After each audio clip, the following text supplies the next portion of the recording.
دلاں وچ حب احمد دا خزانہ ہونا چاہیدا دلاں وچ حب احمد دا خزانہ ہونا چاہیدا لباں تے کملی والے دا ترانہ ہونا چاہیدا۔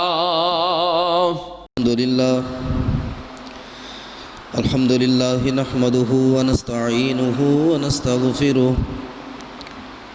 ونستغفرہ ونعوذ باللہ من شرور انفسنا ومن سیئات اعمالنا من يهده الله فلا مضل له ومن يضلله فلا هادي له ونشهد أن لا إله إلا الله وحده لا شريك له ونشهد أن محمدًا عبده ورسوله إن الله وملائكته يصلون على النبي يا أيها الذين آمنوا صلوا عليه وسلموا تسليما اللهم صل على محمد وعلى آل محمد صلى الله عليه وسلم كما صليت على إبراهيم وعلى آل إبراهيم إنك حميد مجيد اللهم بارك على محمد وعلى آل محمد صلى الله عليه وسلم كما باركت على إبراهيم وعلى آل إبراهيم إنك حميد مجيد أما بعد فإن خير الحديث كتاب الله وخير الهدي هدي محمد صلى الله عليه وآله وسلم وشر الأمور محدثاتها وكل محدثة بدعة وكل بدعة ضلالة وكل ضلالة في النار أعوذ بالله السميع العليم وبوجهه الكريم وسلطانه القديم من الشيطان الرجيم بسم الله الرحمن الرحيم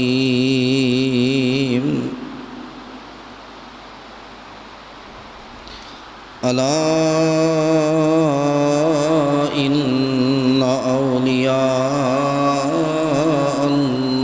الله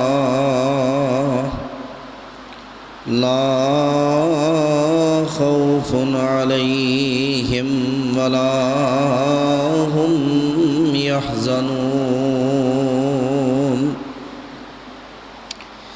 صدق اللہ العظیم۔ ہر قسم کی حمد و ثنا، تعریفات، تسبیحات، تحمیدات، تمجیدات، بڑائی، کبریائی، تنہائی، بادشاہی، شہنشاہی اللہ وحدہ لا شریک کی ذات اقدس و اکمل کے لائق ہے،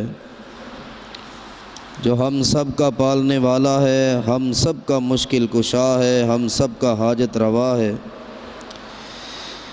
ہمارے بگڑے الجھے معاملات کو سنوارنے اور سلجھانے والا ہے، ہر مصیبت میں، ہر تنگی میں، ہر تکلیف میں، ہر دکھ میں، ہر آفت میں، ہر آزمائش میں جو ہماری مدد کرنے والا ہے۔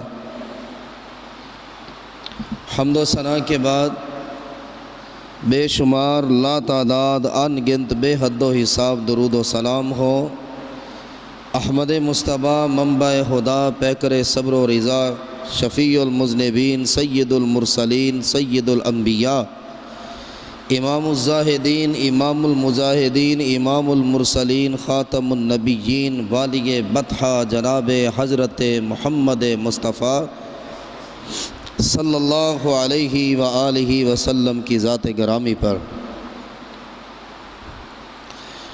مجھے ہمارے مسجد کے امام الشیخ قاری محمد ندیم قاسمی صاحب حافظہ اللہ تعالی فون پر بتایا تھا 2 دن پہلے کہ ہمارے بہت سارے احباب کی خواہش ہے کہ سیدنا حضرت عمر بن عبدالعزیز رحمۃ اللہ تعالی ان کی زندگی کی چند جھلکیاں احباب سننا چاہتے ہیں۔ سیدنا عمر بن عبدالعزیز رحمۃ اللہ تعالی ان کی رگوں میں فاروقی خون دوڑتا تھا۔ ان کی والدہ سیدنا عمر بن خطاب رضی اللہ عنہ کی پوتی تھی۔ سیدنا عمر بن عبدالعزیز کی والدہ حضرت عمر بن خطاب رضی اللہ عنہ کی پوتی تھی۔ حضرت عمر بن عبدالعزیز رحمۃ اللہ تعالی 5ویں خلیفہ راشد مانے جاتے۔ 5واں خلیفہ انہیں کیوں کہا گیا کہ سیدنا ابو بکر صدیق، سیدنا عمر فاروق، سیدنا عثمان ذو النورین، سیدنا علی المرتضیٰ رضوان اللہ علیہم اجمعین، ان صحابہ کے دور خلافت کی صحیح معنوں میں یاد انہوں نے تازہ کی تھی۔ جیسے یہ صحابہ خلفاء بنے اور اپنی زندگی میں تبدیلیاں لائے اور اپنی زندگی کا بہت بڑا حصہ عوام الناس کے لیے وقف کر دیا، مال و دولت سے بے نیاز اور بیزار ہوئے، وہی جھلک، وہی تصویر حضرت عمر بن عبدالعزیز رضی رحمۃ اللہ علیہ ان کی زندگی میں ملتی تھی کہ انہوں نے صحابہ کرام کے دور کو تازہ کیا تھا۔ ایسے عادل، ایسے منصف اور متقی اور زاہد انسان تھے کہ تاریخ آج بھی ان کی مثالیں دیتی ہے۔ حضرت عمر بن عبدالعزیز رحمۃ اللہ علیہ 61 ہجری میں مدینہ منورہ میں پیدا ہوئے۔ یہ ہمارے یاد رکھنے کی باتیں ہیں، ہمارے بچوں کو زبانی یاد کروانے والی یہ باتیں۔ ہمیں اپنے اسلاف کو بھولنا نہیں چاہیے، یا ان کی زندگی کا، ان کے کریکٹر کا، ان کی سیرت کا ہمیں کچھ پتہ ہی نہ ہو۔ حضرت عمر بن عبدالعزیز رحمۃ اللہ علیہ ان کے والد کا نام عبدالعزیز تھا اور والدہ کا نام ام عاصم تھا۔ ام عاصم ان کی والدہ کا نام تھا، اور ان کے والد عبدالعزیز مسلسل 21 برس تک مصر کے حکمران رہے تھے، مصر کے گورنر رہے تھے عبدالعزیز جو ان کے والد ہیں، مسلسل 21 سال تک بطور گورنر مصر میں اپنی خدمات سر انجام دیتے رہے۔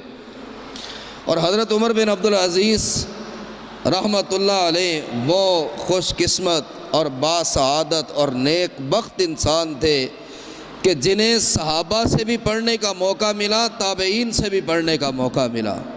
صحابہ نے بھی تربیت کی، تابعین نے بھی تربیت کی، صحابہ کے ساتھ بھی رہے، تابعین کے ساتھ بھی رہے۔ اور مشہور محدث، آپ کسی شیخ الحدیث کے پاس ان کا نام لیں، حضرت صالح بن کیسان، ان سے تعلیم حاصل کی۔ حضرت انس ابن مالک رضی اللہ عنہ، ان سے تعلیم حاصل کی۔ صائب ابن یزید، ان سے تعلیم حاصل کی، اور یوسف ابن عبداللہ جیسے ان کے اساتذہ تھے۔ اتنے نفیس انسان تھے، اس قدر نفیس انسان، امیر گھرانے میں آنکھ کھولی تھی کہ تاریخ کبیر اور تاریخ طبری میں یہ حوالہ جات ملتے ہیں۔ حضرت عمر بن عبدالعزیز ایک دن میں کئی پوشاکیں تبدیل کر لیا کرتے تھے۔ 1 گھنٹہ 2 گھنٹے کے لیے ایک لباس پہنا، اتار دیا، پھر دوسرا پہن لیا، وہ اتارا، پھر تیسرا پہن لیا۔ نفاست و نزاکت اتنی تھی، تاریخ گواہی دیتی ہے جس گلی سے گزر جاتے تھے تو خوشبوؤں کے ایسے حلے آتے تھے کہ لوگ آنکھیں بند کر کے کہہ دیتے تھے کہ یہاں سے شہزادہ عمر ابن عبدالعزیز گزرا۔ اور جب آپ مدینہ میں پڑھے اور تعلیم سے فارغ ہوئے، اس وقت جب آپ اپنے والد سے ملنے آئے، 30 سے زیادہ اونٹوں پر آپ کا ذاتی سامان لدا ہوا تھا۔ اتنے مالدار تھے، اتنے امیر و کبیر تھے، 30 اونٹوں سے زیادہ اونٹوں پر ان کا ذاتی سامان لدا ہوا تھا۔ یہ وہ انسان تھے کہ رسول اللہ صلی اللہ علیہ وآلہ وسلم نے جو تعریفیں اللہ کے ولیوں کی وہ نشانیاں ان میں پائی جاتی تھیں۔ اور اس لیے عبد الملک نے اپنی سب سے چہیتی اور لاڈلی بیٹی فاطمہ کا نکاح ان سے کیا تھا۔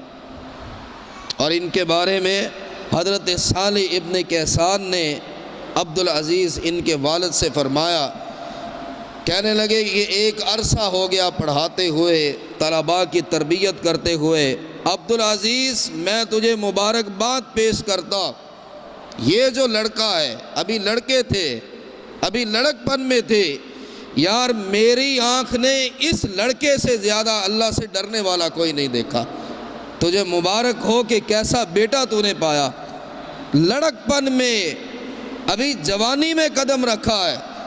اور مشہور محدث گواہی دے رہے ہیں، میری آنکھ نے اس جیسا کوئی انسان نہیں دیکھا جو اس قدر اللہ سے ڈرنے والا۔ امارت اپنی جگہ، مالداری اپنی جگہ، دولت کے انبار اپنی جگہ۔ یہاں تو مالداری اللہ سے بے نیاز کر دیتی ہے، یہاں تو کوئی گھر بنانے جائے تو وہ اس گھر کے بنانے میں، اس گھر کی تعمیر میں اللہ کو بھی بھول جاتا ہے، اس کے رسول کو بھی بھول جاتا۔ نمازیں کہاں ہیں، قرآن کہاں ہے، کیا کریں جی، مصروفیت اتنی ہے۔ امارت، مال، دولت، درہم و دینار، سونا چاندی، بینک بیلنس، گاڑیاں، کوٹھیاں، بنگلے، جس کے دل میں اللہ کا ڈر ہو یہ چیزیں اسے اللہ سے دور نہیں کر سکتی۔ اور تربیت کیسی تھی کہ ان کے استاد نے ایک بار، صرف ایک بار ان کے استاد نے پوچھا کہ عمر آج تم کلاس میں لیٹ کیوں آئے؟ کہا استاد جی بالوں میں کنگھی کر رہا تھا، کنگھی کرتے کرتے اور اپنے بالوں کی خوبصورتی دیکھتے ہوئے آج میری نماز نکل گئی۔ والی مصر، ان کے والد کو استاد نے خط لکھا کہ آپ کے بیٹے کی ایک نماز رہ گئی، اور وجہ یہ تھی کہ یہ اپنے بالوں کی خوبصورتی میں پڑا رہا۔ ہمارے لیے تو یہ بات کوئی معنی نہیں رکھتی ہے، بڑی معذرت کے ساتھ میں بھی اس میں شامل ہوں، آپ بھی شاید شامل ہو۔ ہمارے لیے یہ اتنی کون سی بڑی بات؟ ہم تو دکانداری کرتے زندگی میں پتہ نہیں کتنے سال ایسے گزر گئے کہ ہماری نمازیں سیدھی نہیں ہوئی۔ ہم تو سودا بیچتے ہوئے، لین دین کرتے ہوئے کئی نمازیں چھوڑ دیتے۔ اور مدینہ سے ان کے استاد نے خط لکھا ان کے والد کو جو مصر میں تھے اور مصر کے گورنر تھے، آپ کے بیٹے کی نماز رہ گئی بالوں میں کنگھی کرتے ہوئے۔ والی مصر عبدالعزیز مصر سے روانہ ہوئے، مدینہ آئے۔ یار اللہ معاف کرے، کیا کوئی بڑا معاملہ تھا؟ کیا کسی کا کوئی قتل کر دیا تھا؟ یا کسی کا گھر لوٹ لیا تھا؟ یا مال اولاد سب کچھ برباد ہو گیا تھا؟ مصر کے گورنر کے پاس اتنی سی بات کے لیے وقت ہے؟ استاد کا خط پڑھا، مصر سے چلے اور واپس مدینہ آئے، اور سب سے پہلے واپس آ کے اپنے بیٹے حضرت عمر کا سر منڈوا دیا، ٹینڈ کروا دی۔ کہا میں اس لیے آیا، مصر سے مدینے تک کا سفر میں نے اس لیے طے کیا، میرے بیٹے ان بالوں کی وجہ سے تیری نماز رہ گئی، تو میں نے مصر کا گورنر بن کے کیا کرنا؟ میں لوگوں کی تربیت کر رہا ہوں، میں لوگوں میں انصاف کر رہا ہوں، اور میرا بچہ جنت سے دور ہو جائے یہ ایک باپ کیسے برداشت کر سکتا؟ یہاں والد کو پتہ ہی نہیں ہوتا کہ کیا کیا عیب ہیں، کیا کیا غلطیاں ہیں، کیا کیا جرائم ہیں، کیا کیا گناہ ہے، اور وہ کہتا ہے خبردار کوئی میرے بچے کو بات کرے۔ بلکہ اساتذہ پہ بات آ جاتی ہے، یار یہ تو ہر وقت میرے بچے سے کیڑے ہی نکالتا رہتا ہے، یار یہ کیسا قاری ہے، کیسا امام ہے، کیسا خطیب ہے، کیسا مدرس ہے، کیسا استاد ہے، جب بھی اس کو وقت ملتا ہے میرے بچے کی شکایتیں سامنے لے کر بیٹھ جاتا۔ جنہوں نے بچوں کا کردار سازی اس انداز سے کرنی ہو کہ آسمان بھی دنگ رہ جائے، وہ مصر سے مدینہ پہنچ جاتے ایک نماز کی شکایت پر۔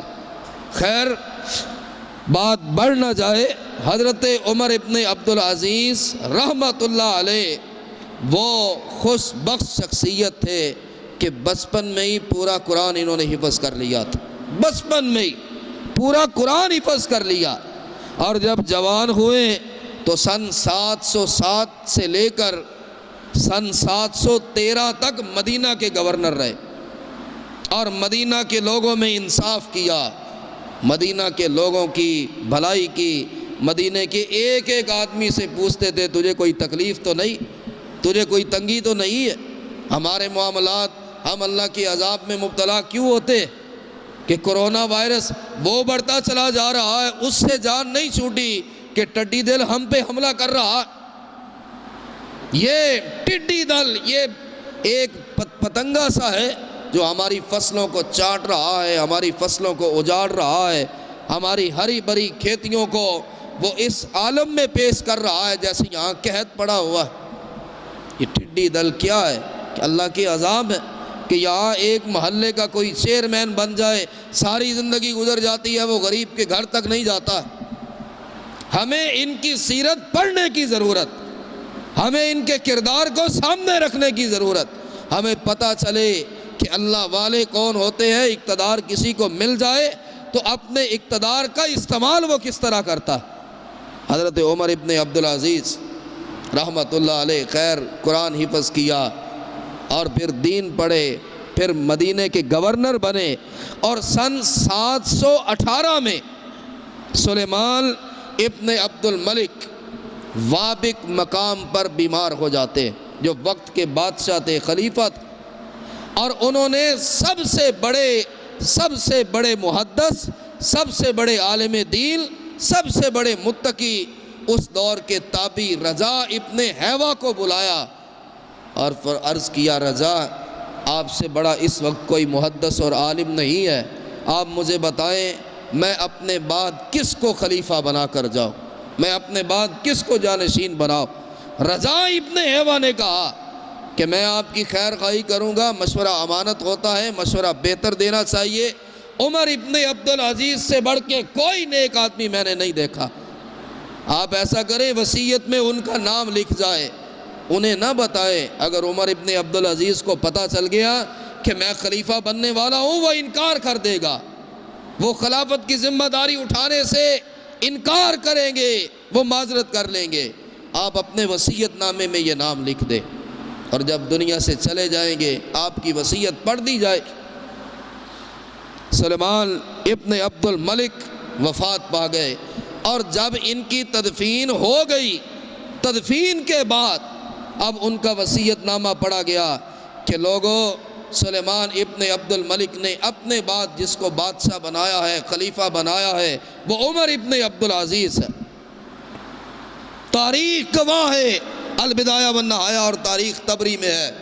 عمر ابن عبدالعزیز نے جب اپنا نام سنا تو تھر تھر کانپنے لگے، لرزنے لگے، پورے وجود پہ لرزہ طاری ہو گیا، اور کہنے لگے لوگوں میں تمہیں اللہ کا واسطہ دیتا ہوں، میں نے تو کبھی اقتدار کی خواہش ہی نہیں رکھی، میں نے تو اقتدار مانگا ہی نہیں، میں اس سے انکار کرتا ہوں۔ لوگوں تمہاری مرضی ہے، جس کو چاہو چن لو، میں نے اپنا نام خود پیش نہیں کیا، مجھے بھی آپ کی طرح ابھی پتہ چل رہا ہے۔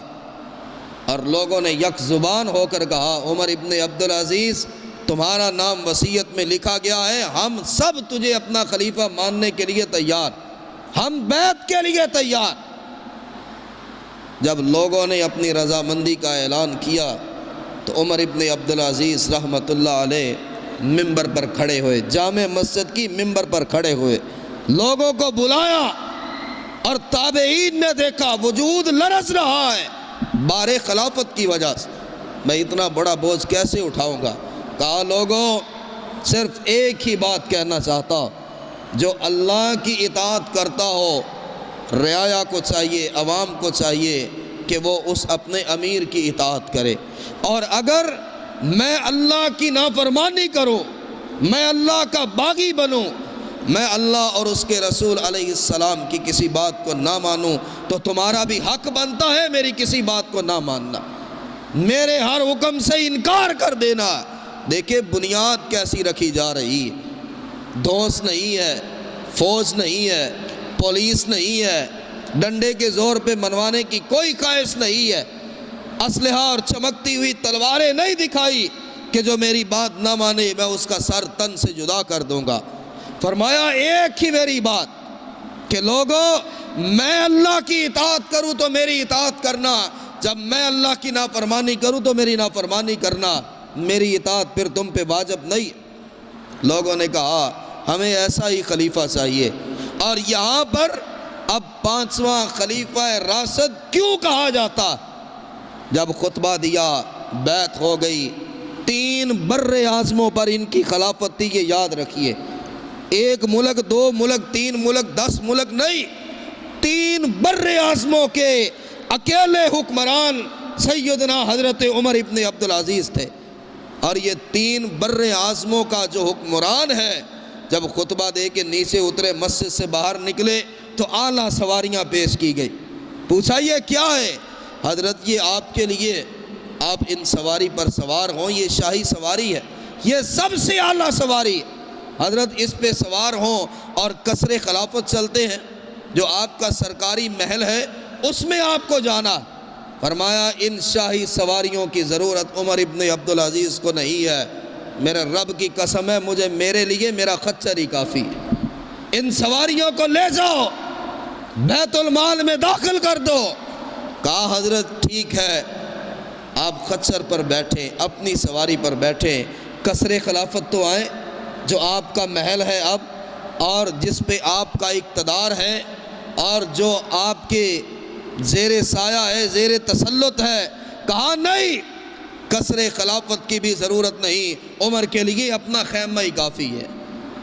اور بنو امیہ کے سارے سرداروں سے جو ان کو جاگیریں تحفوں میں دی گئی اور جو ناجائز طریقے سے دی گئی، اسی دن اپنے سارے بنو امیہ خاندان کے جاگیرداروں کی جاگیر کی لسٹیں منگوائی، کاغذات منگوائے، اور ایک ایک کاغذ کو پرزہ پرزہ کر کے پھینک دیا اور کہا آج کے بعد کوئی ایسی جاگیر کا مالک نہیں۔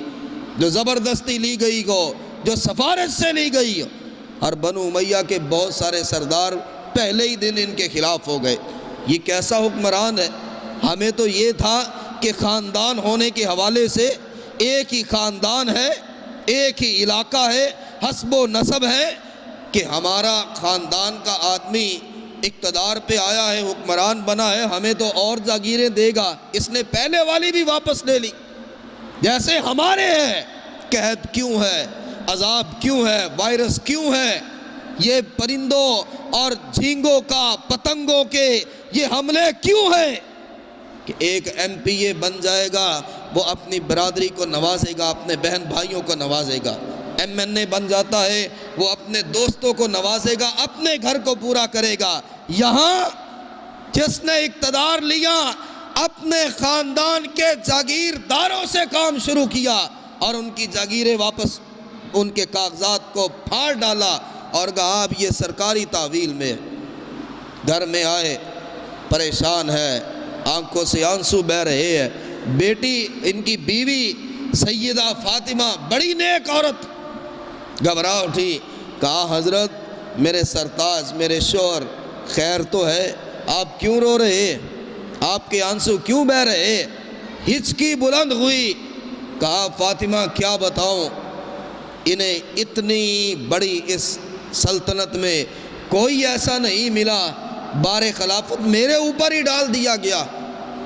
میں اگر ان کی داد رسی، ان کی مدد کرنے میں، ان میں انصاف کرنے میں، غریبوں کو حق دلانے میں اگر میں ان کی مدد نہ کر سکا تو قیامت کے دن میں اپنے رب کو کیا چہرہ دکھاؤں؟ اور گھر سے شروع کیا، کہا میری بیوی جی حکم کرے، میرا دل چاہتا ہے اپنے سارے زر و جواہرات، جو سنگار، جو ہار، جو انگوٹھیاں، جو کڑے تم نے پہنے ہوئے ہیں اور جو سونے چاندی اور جواہرات تمہارے صندوق میں پڑے ہوئے ہیں، میرے ساتھ رہنا ہے تو سورج غروب ہونے سے پہلے سارا زیور اتار کے بیت المال میں جمع کروا دو۔ عمر یہ نہیں چاہتا کہ اس کے گھر میں سونے کا ایک سکہ بھی پڑا۔ عمر یہ نہیں چاہتا کہ اس کی بیوی کے گلے میں سونے کی چین ہو، اور ان 3 بر اعظموں میں کوئی ایسا فقیر ہو کہ جس کے پیٹ میں نوالا نہ ہو، میں رب کی پکڑ میں نہ آ جاؤں۔ سورج غروب ہونے سے پہلے بیوی نے سارا زیور اپنا جمع کیا، زر و جواہرات جمع کیے اور کہا حضرت یہ آپ کے قدموں میں قربان، بیت المال میں جمع کروا دیجئے۔ اور اب کیا ہے؟ اب عمر ابن عبدالعزیز شہزادے کا گھر نہیں، اب ایک فقیر کا گھر بنا ہوا۔ اور وہ کیسا درویش تھا، وہ کیسا فقیر تھا، اور وہ کیسا حکمران تھا۔ ایسی مثال آپ نے سنی؟ انہیں خلیفہ راشد کیوں کہا جاتا؟ صحابہ کرام جو 4 خلفاء تھے، ابو بکر، عمر، عثمان و علی رضوان اللہ علیہم اجمعین، ان کے بعد ان کا نام کیوں لیا جاتا؟ یہ 5ویں خلیفہ راشد ہے۔ اس لیے 3 بر اعظموں کا حکمران گھر میں داخل ہوتا ہے تو بیٹیوں نے دیکھا کہ بابا گھر میں داخل ہوئے، جلدی سے اپنے منہ پہ کپڑا رکھ لیا۔ ایک بیٹی نے بھی منہ پہ کپڑا رکھ لیا، دوسری نے بھی کپڑا رکھ لیا، تیسری بیٹی نے بھی اپنے منہ پہ کپڑا رکھ لیا اور چہرے دوسری طرف کر لیے۔ حضرت عمر ابن عبدالعزیز حیران ہوئے، بیٹیوں سے پوچھا میری بیٹیوں، میں گھر میں داخل ہوا اور تم لوگوں نے اپنے چہروں کو چھپا لیا، اپنے منہ پہ میری بچیوں کیوں کپڑا رکھا؟ 3 بر اعظموں کا حکمران، سینکڑوں ممالک کا حکمران، اور بیٹیاں جواب دے رہی ہے کہ ابو جان آج گھر میں کھانے کے لیے کچھ بھی نہیں تھا، کچا پیاز تھا، ہم تینوں بیٹیوں نے وہ کچا پیاز کھا کر اپنی بھوک مٹائی ہے، اور آپ کو دیکھ کر چہرے پہ کپڑا اس لیے کر رہا ہے کہ پیاز کی بو سے آپ پریشان نہ ہو جائیں۔ 3 بر اعظموں کا حکمران، گھر کی حالت کیا ہے کہ بیٹیوں نے کہا، وہ پھول سی معصوم بیٹیاں، ابا جان کچھ بھی کھانے کو نہیں تھا، کچا پیاز پڑا ہوا تھا وہی کھا لیا اور اللہ کا شکر ادا کیا۔ سیدنا عمر ابن عبدالعزیز رحمت اللہ علیہ رونے لگے، کہا میری بیٹیوں کیا تمہیں یہ رنج تو نہیں تمہارے باپ نے تمہیں کس حالت تک پہنچا دیا؟ کیا تمہیں اس بات کا دکھ تو نہیں؟ اتنا بڑا حکمران کہ کوئی شخص اگر گھوڑے پہ سوار ہو اور وہ مر سکتا ہے، آخری کنارے تک نہیں پہنچ سکتا، اتنی بڑی سلطنت اور جاگیر، کیا تم اس بات پہ پریشان تو نہیں؟ پھر کہا میری بیٹیوں اللہ کی قسم ہے تمہیں اعلیٰ کھانا کھلا کر حرام کھلا کر تمہارا باپ جہنم میں جانا پسند نہیں کرتا، تمہارا باپ یہ پسند نہیں کرتا کہ تمہیں حرام کھلاؤں، تمہاری وجہ سے قیامت کے دن مجھے جہنم میں پھینک دیا جائے۔ کتنا بڑا حکمران ہے یار، 3 بر اعظموں پر حکومت ہے، کسی کو کیا پتہ چل سکتا تھا؟ اگر اچھا کھانا ہی منگوا لیں اتنی بڑی سلطنت میں کوئی پوچھ سکتا تھا کہ آج آپ نے اچھا کھانا کہاں سے منگوایا؟ یہاں ہمارے معاملات گھر سے لے کے دکان تک کے، دکان میں ہیرا پھیری ہے، کسی کے ساتھ پارٹنرشپ کر رہے ہو تو اس میں ہیرا پھیری، کیا معاملہ ہے؟ میری اولاد سکھی ہو، میری اولاد کے پاس گاڑی ہو، اچھا گھر ہو، وہ جو ڈیمانڈ کرے، جو چاہت کرے، جو خواہش کرے، جو تمنا کرے، وہ منہ سے بات نکالے میں پوری کر دوں، چاہے حرام طریقے سے لوں یا حرام طریقے سے لوں۔ بلکہ ایک دل ان کی بیوی نے کہا عمر میرے سرتاج، اپنی بیٹیوں کی بات سنیے، وہ آج بڑا رو رہی۔ سیدنا عمر ابن عبدالعزیز اپنی بیٹیوں کے پاس آئے، تڑپ اٹھے، تینوں بیٹیاں رو رہی ہیں۔ پوچھا میری بیٹیوں کیوں رو رہی ہو؟ کہا ابا جان آج تو ضبط کے بندھن ٹوٹ گئے، آج حوصلے چھوٹ گئے، ہمت ہار گئی۔ ہم باہر اپنی سہیلیوں میں نکلتی ہیں، ہمارے کپڑوں پہ پیوند ہی پیوند لگے ہوئے۔ کوئی باپ ایسا ہے کہ جس نے یہ کہا کہ کمائی عین پیور میری حلال ہوگی چاہے میری بیٹی کا پورے بدن پہ پیوند ہی لگے؟ کہا ابا جان آج ہمت جواب دے گئی۔ سہیلیوں میں کھیلنے گئی تو انہوں نے مذاق کیا، کیسے حکمران کی بیٹیاں ہو کہ تمہارے پیوند گننے بیٹھنے تو شاید گنے نہ جائے، اور تم حکمران کی بیٹیاں ہو، اتنے بڑے بادشاہ کی بیٹیاں ہو کہ تمہارے پاس ایک بھی سلیقے کا لباس نہیں ہے، جو کپڑا بھی پہنتی ہو اس پہ پیوند لگے ہوتے۔ ابا جان رو پڑی ہے، دکھ ہوا ہے بات سن کر، ہمیں کپڑے خرید دے۔ اور بیٹیاں بھی وہ تھی کہ ہر روز ہر مہینے ہماری بیٹیوں کی طرح یا ہماری بیویوں کی طرح نہیں، 2 مہینے گزرے یہ لباس یہ کام والی کو دے دیا، ملازمہ کو دے دیا، مجھے نیا لا کر دے۔ کہاں عمر ابن عبدالعزیز آنکھیں بھیگ گئی، آنسو گرنے لگے، خاموش بیٹھے رہے کہ بیٹیوں کو کیسے بتاؤں کہ میرے پاس تو کچھ بھی نہیں۔ یار یہ بادشاہ ہے، 5واں خلیفہ راشد کیوں کہا جاتا؟ بیوی پاس آئی، کہا حضرت غمگین نہ ہو، پریشان نہ ہو، آپ جتنی تنخواہ لیتے اس سے تو صرف گھر کا گزارا چلتا۔ عمر ابن عبدالعزیز کی تنخواہ کتنی ہے؟ 3 بر اعظموں پر حکمرانی کرنے والے کی تنخواہ کتنی ہے کہ اس تنخواہ میں سے کوشش کے باوجود ایک بیٹی کے لیے بھی نیا لباس نہیں لیا جا سکتا، بس گھر کا کھانا چلتا۔ اور وہ بھی دیکھے، مثال دے چکا ہو، ایک دن کچا پیاز کھا رہی، بیوی نے کہا آپ ایسا کرے خزانچی کے پاس جائے، بیت المال کا جو خزانچی ہے اس سے آپ اس کے پاس چلے جائیں، 1 مہینے کی ایڈوانس تنخواہ لے لے، میں جیسے بھی ہوا تھوڑا تھوڑا کر کے پیٹ کاٹ کے، روٹی ایک کھاتے ہیں تو 1 مہینہ آدھی روٹی کھا لیں گے، آدھی روٹی کھاتے ہیں تو 1 مہینہ روٹی کا 1/4 حصہ کھا کر گزارا کر لیں گے۔ بیٹیوں کا دل نہ توڑے، انہیں کپڑے لے دے، 1 مہینے کی تنخواہ ایڈوانس لے لے، باقی میرا کام ہے، مہینہ گزر ہی جائے گا۔ 1 مہینے کی تنخواہ میں 2 مہینے گزاریں گے، آپ ایڈوانس لے لیں۔ خط لکھا، خزانچی کے پاس نہیں گئے، ہمت نہیں پڑی، خط لکھا اور ایک شخص کو دیا، اور خط پہ لکھا تھا کہ عمر بن عبدالعزیز تم سے درخواست کرتا ہے اگر ہو سکتا ہے تو مجھے 1 ماہ کی ایڈوانس تنخواہ دے دو، بیٹیوں کے لیے کپڑے بنا دے۔ اور خزانچی بھی کس کا تھا؟ عمر ابن عبدالعزیز کا تھا۔ خط کی دوسری طرف لکھ دیا عمر 1 مہینہ زندہ رہنے کی گارنٹی تو دے دے، ایڈوانس تنخواہ میں دے دیتا۔ لیکن گارنٹی چاہیے، مجھ سے وعدہ کرو اور مجھے حلف دے دو کہ 1 مہینہ تم زندہ رہو گے۔ جب خط واپس آیا، حضرت عمر ابن عبدالعزیز نے پڑھا تو چیخیں بلند ہو گئی۔ بیوی نے پوچھا کیا ہوا؟ کہا وہ مجھ سے 1 مہینہ زندہ رہنے کی گارنٹی مانگتا، اور عمر کو کیا پتا کہ صبح ہوئی ہے تو نصیب میں آج شام بھی ہے کہ نہیں ہے۔ کہا میری بیٹیوں صبر کرو اور انہی کپڑوں میں گزارا کر لو۔ عمر 1 مہینے کی ایڈوانس تنخواہ نہیں لے سکتا۔ کہاں پھرتے ہیں ہم؟ کسی سے ادھار لیا، کسی سے قرض لیا، کسی سے پیسے مانگے، اپنی مجبوری ظاہر کی اور اپنی بے بسی اور بے کسی دکھائی۔ کام نکل گیا، اس کو سامنے آتا دیکھ کر ہم راستہ بدل لیتے کہ پوزیشن بھی ہے، واپس دے بھی سکتے ہیں، لیکن دل نہیں مان رہا۔ چلو یار اب اسے ٹرخاتے رہو، وعدے پہ وعدہ کرتے رہو، نہیں سے نہیں ان کو ڈیٹ دیتے رہو۔ اور رسول کریم صلی اللہ علیہ وآلہ وسلم کا یہ تابع دار کیسا اور کیا زندگی پائی اور کیا افکار ہے، کیا خواہشات ہے کہ العلم والعلماء میں لکھا کہ حضرت عمر ابن عبدالعزیز اتنا روتے تھے، اپنی رات کو اپنے رب کے لیے وقف کیا ہوا تھا۔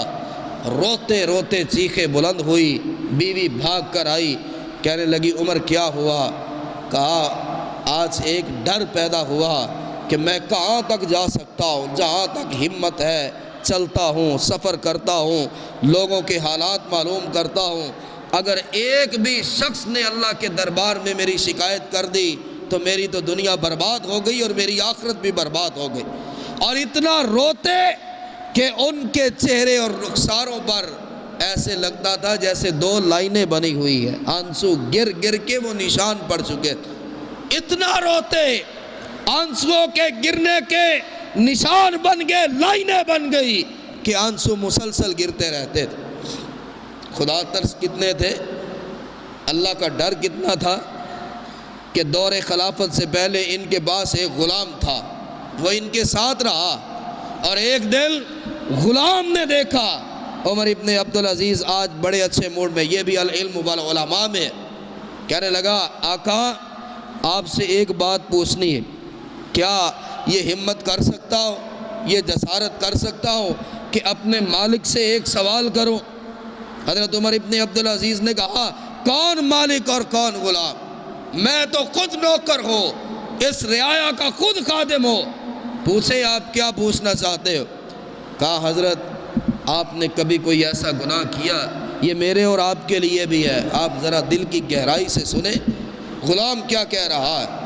حضرت کبھی آپ نے کوئی ایسا گناہ کیا کہ ادھر آپ نے گناہ کیا اور ادھر اللہ نے آپ کو سزا دے دی؟ کوئی ایسا کام آپ نے کیا کہ آپ نے غلطی کی، آپ نے گناہ کیا اور اللہ نے اسی وقت آپ کو سزا دی ہو؟ حضرت عمر ابن عبدالعزیز حیران ہوئے سوال سن کر، کہا نہیں، وہ تو ہمیشہ سے مجھے بخشتا آ رہا، اس نے کبھی مجھے موقع پر سزا نہیں دی ہے، اس نے کبھی سزا دینے میں جلدی نہیں کی۔ غلام کہنے لگا حضرت پھر آپ کو یاد ہے ایک بار میں آپ کو وضو کروانے کے لیے پیالہ لے کر آ رہا تھا، ٹھوکر لگی، پیالہ میرے ہاتھ سے گر گیا اور آپ نے میری کمر پہ کوڑا مارا تھا۔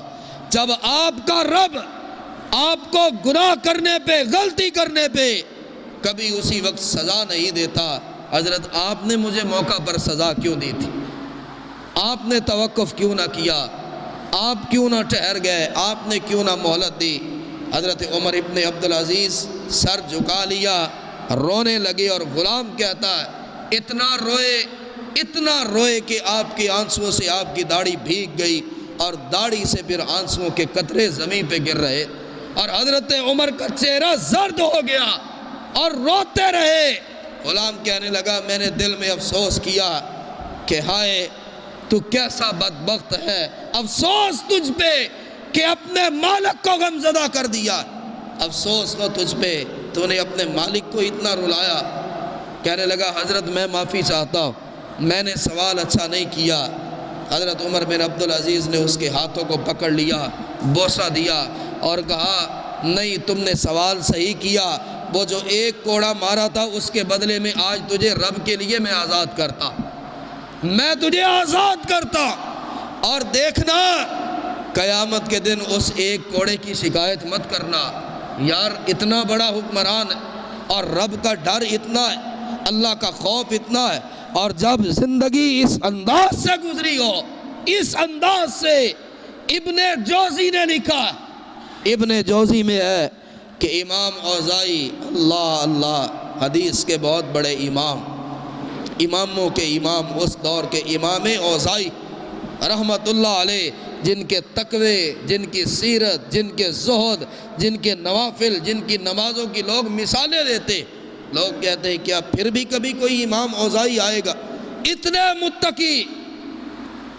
اور ابن جوزی میں ہے، امام اوزاعی کہتے ہیں کہ میں حضرت عمر بن عبدالعزیز 40 سال کی عمر میں انہوں نے وفات پائی، عمر بھی کتنی تھی دیکھیے، عمر بھی کتنی تھی، اور شیر اور بکری ایک گھاٹ پر پانی پینے والے۔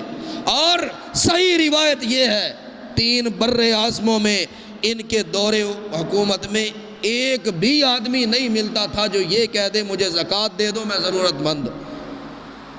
20 ممالک پر حکمرانی کرنے والے۔ اب ہمارے پاکستان میں کتنی آبادی ہے؟ 22 کروڑ تو ہے، اور کتنے ہیں زکوٰۃ لینے والے؟ دوسرے سے تیسرا آدمی نکل آتا۔ عمر بن عبدالعزیز کے دور حکومت میں ایک شخص بھی ایسا نہیں تھا جو یہ کہہ دے کہ مجھے زکوٰۃ کی ضرورت ہے۔ لوگ مال لے کے پاگلوں کی طرح پھرتے تھے، اے کاش کوئی ایک ضرورت مندی مل جائے۔ امام اوزاعی رحمت اللہ علیہ فرماتے جب میں آپ کی نماز جنازہ پڑھ کے عمر ابن عبدالعزیز کو دفنا کر واپس جا رہا تھا تو راستے میں ایک عیسائی راہب سے میری ملاقات ہوئی، عیسائی راہب سے جو انجیل کا حافظ تھا، جو اپنے مذہب کا عالم تھا۔ اس راہب نے میرا بازو پکڑ لیا اور کہنے لگا امام اوزاعی کیا تو عمر بن عبدالعزیز کے جنازے میں شامل تھا؟ حضرت امام اوزاعی کہتے میں حیران ہوا، یہ عیسائی ہے، ہمارا بادشاہ، ہمارا حکمران مسلمان ہے، اسے اس سے کیا غرض؟ میں نے کہا ہاں میں عمر بن عبدالعزیز کے جنازے میں بھی شامل تھا اور دفنانے میں بھی شامل تھا۔ وہ عیسائی راہب پھوٹ پھوٹ کر رونے لگا جیسے بچے روتے۔ امام اوزاعی کہتے میں نے اسے کہا اللہ کے بندے تو اتنا کیوں رو رہا؟ کہنے لگا امام اوزاعی تجھے نہیں پتا، وہ تو ایک روشنی تھا، رب کی طرف سے ایک روشنی تھی جو آج قبر میں چلی گئی۔ رو اس لیے رہا ہوں کہ اب لوگوں کا بنے گا کیا؟ رو اس لیے رہا کہ جس نے انصاف کے علم کو بلند کیا، کیا اس کی طرح بھی کوئی انصاف کر سکتا؟ کیا اس کی طرح بھی کوئی؟ اور جب وفات کا وقت آیا، عمر ابن عبدالعزیز کے بچے ہیں، بیٹیاں ہیں، بیٹے ہیں، کہنے لگے ابا جان آپ دنیا سے جا رہے، ہمارے لیے کیا چھوڑا؟ دیکھیں کیا مثال، ہم تو 100 سال کی پلاننگ بناتے ہیں، یہ اللہ کے ذمے چھوڑیے بھائیو، اللہ کے ذمے۔ بہت بڑی یہ مثال ہے، بہت بڑی۔ عمر ابن عبدالعزیز نے وفات کے وقت فرمایا میرے بیٹوں، میری بیٹیوں، تمہارے لیے تمہارے باپ نے 1 درہم بھی وراثت میں نہیں چھوڑا، 1 درہم بھی نہیں کہ میری اولاد آپس میں تقسیم کر لے۔ اگر اس وقت میں وفات پا جاتا ہوں، صبح کے کھانے کے لیے بھی میرے پاس پیسے نہیں، 1 درہم بھی تمہارے لیے میں نہیں چھوڑا۔ اور پھر کہا اللہ تو گواہ ہو جا، میں نے اپنی اولاد کو حرام نہیں کھلایا، حلال رزق سے میں نے ان کی پرورش کی ہے، اللہ اب اس کی حفاظت، ان کی حفاظت میں تجھ پہ چھوڑتا ہوں۔ پہلے بھی تو کھلانے والا، میں عارضی سہارا تھا، یا اللہ حلال کمایا ہے، حرام کا 1 درہم بھی میں نے ان کے لیے نہیں رکھا، کچھ بھی نہیں دے کے جا رہا، یا اللہ تو ان کا محافظ بننا۔ اور حشام ابن عمر جب عمر بن عبدالعزیز کے بعد خلیفہ بنا، اس نے اپنی اولاد کے لیے 6 لاکھ درہم چھوڑے تھے۔ اندازہ کرے عمر ابن عبدالعزیز 1 درہم بھی نہیں چھوڑا، حشام نے لاکھوں درہم اپنی اولاد کے لیے چھوڑے کہ ایک بچے کو 6 لاکھ درہم آیا۔ پھر تاریخ نے وہ منظر بھی دیکھا کہ عمر بن عبدالعزیز کے بچے ایک ایک محفل میں اللہ کی راہ میں 100 اونٹ قربان کر دیتے تھے، اور حشام کی اولاد بھیک مانگ رہی ہوتی تھی کہ جنہوں نے کچھ بھی نہیں چھوڑا، ایک درہم بھی نہیں، اللہ نے اولاد کو اتنا مال دیا کہ ایک ایک نشست میں 100 اونٹ اور 1000 دینار ایسے ہی رب کے راستے میں دے دیتے، اور جس نے لاکھوں چھوڑے اسی جگہ پہ اس کی اولاد بھیک مانگ رہی ہوتی تھی۔ بہت بڑی مثال ہے میرے بھائیوں، بہت بڑی مثال کہ اللہ کے لیے جو حلال کھاتا ہے، حلال کھلاتا ہے، اللہ اس میں برکت ڈالتا ہے، اور حرام کا تو کام ہی ختم ہو جانا۔ اور دوسرا، آج دیکھے ظلم کی انتہائیں کیا۔ میں ٹیلی ویژن پر دیکھ رہا تھا، سوشل میڈیا پہ دیکھ رہا تھا، اور واٹس ایپ پہ عمر ابن عبدالعزیز ان کی قبر مبارک کو آگ لگائی گئی، ان کے جسد اطہر کی باقیات کو نکالا گیا، ان کی قبر کی بے حرمتی کی گئی۔ اور یہ عباسی دور میں بھی ہوا تھا، عباسی دور میں صحابہ کی قبروں کی توہین کی گئی، تابعین کی قبروں کی توہین کی گئی، اور اس وقت بنو امیہ کے 2 بزرگ صرف بچے تھے، ایک حضرت امیر معاویہ رضی اللہ عنہ اور ایک حضرت عمر ابن عبدالعزیز رحمۃ اللہ علیہ۔ صرف ان کی قبروں کو بچایا گیا، ان کی قبریں بچی، باقی قبروں کی بے حرمتی کی گئی۔ اور آج پوری دنیا کے مسلمان، ان میں غم و غصے کی لہر ہے کہ یہ غم و غصہ کہیں طوفان نہ بپا کر دے۔ اگر حضرت عمر ابن عبدالعزیز جیسے متقی، صالح اور نیک اور وفا شعار اور اللہ سے ڈرنے والے اور 5ویں خلیفہ راشد، جن کی تربیت صحابہ سے ہوئی، تابعین سے ہوئی، ان کی قبر کو اکھاڑا گیا، ان کی قبر کو آگ لگائی گئی، تو کیا کل حضرت امیر معاویہ کی قبر بچ سکتی ہے ان سے؟ یہ ایک سازش ہے، پری پلان یہ کام ہو رہا۔ عمر ابن عبدالعزیز سے شروع کرو اور صحابہ کی قبروں تک پہنچ جاؤ۔